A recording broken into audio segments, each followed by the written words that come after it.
as mentioned in the previous video tutorial, using the contract annex data, an act of transfer of scaffolding components to the client's objects can be formed.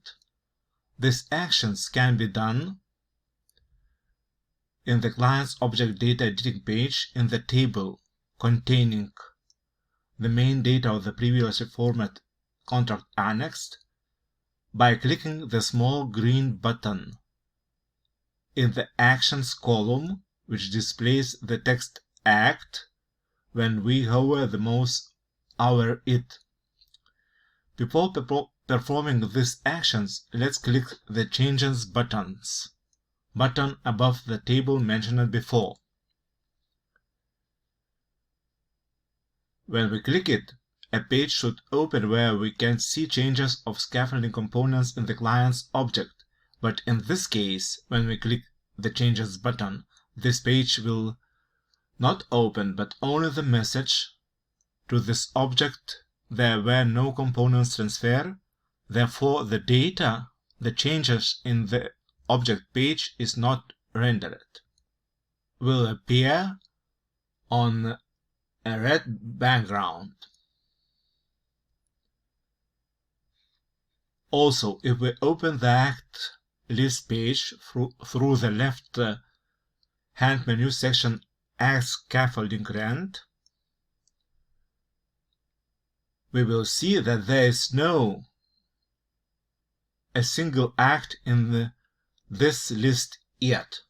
If we open the Scaffolding Components list page via the left hand menu section's Items in Warehouse, we see that there is not a single rendered component in this list yet, but there are reserved components. We return to the client object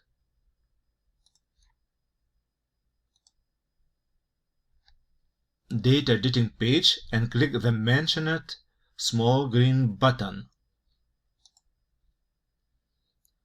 The Transfer Act Creation page opens. In the page, we can see that the only place where data can be changed is the Act date.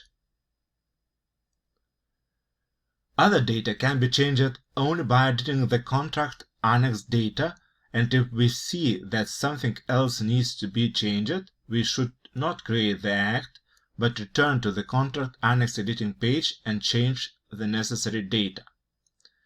If the data is correct, select the Act date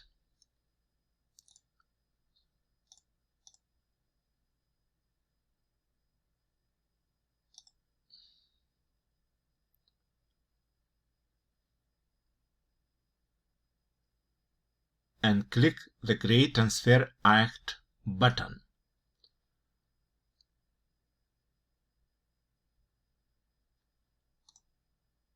A Transfer Act document is formatted in Excel format by clicking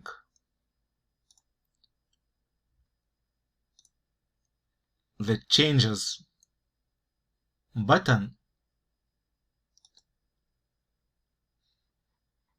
Will open this client's object scaffolding components changes page, which will already include a column with the data of the Transfer Act that has just been formed.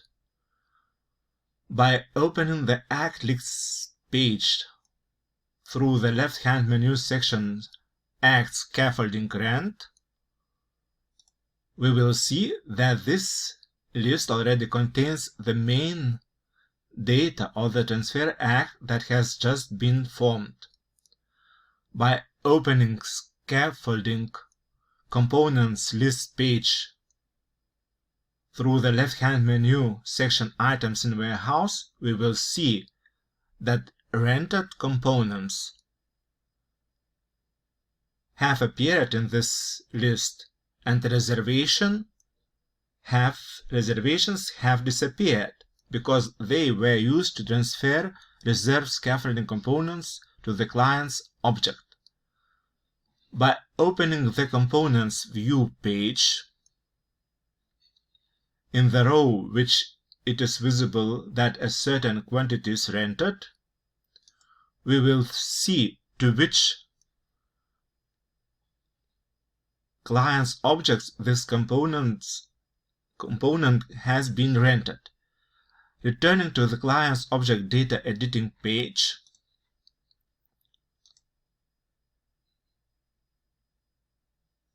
in the row in which it is visible,